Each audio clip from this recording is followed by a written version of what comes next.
నువ్వు భయపడుతున్నావు, కలవరపడుతున్నావు, గందరగోళం అవుతున్నావు అంటే నువ్వు అసలు సరిగా దేవుణ్ణి విశ్వసించలేదు.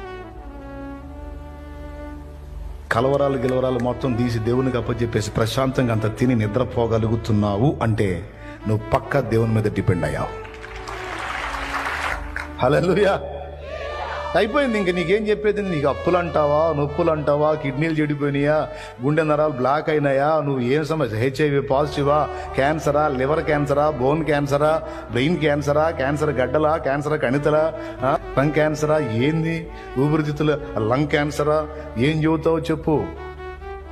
ఆయన చిత్తం ఉంచితే ఆయన సాక్షిని స్వస్థపరుస్తాడు, ఎంతోమందిని బాగు చేశాడు. ఒకవేళ స్వస్థపరచకుండా తీసుకున్నాడు అనుకో, పౌలు, పేతురు, యోహాను, యాకోబు భక్తులందరినీ కలుసుకుంటా. ఉంచిన స్తోత్రం, పోయిన స్తోత్రం. పరిణతి చెందిన వాళ్ళు ఈ మొక్క అనుకుంటారు.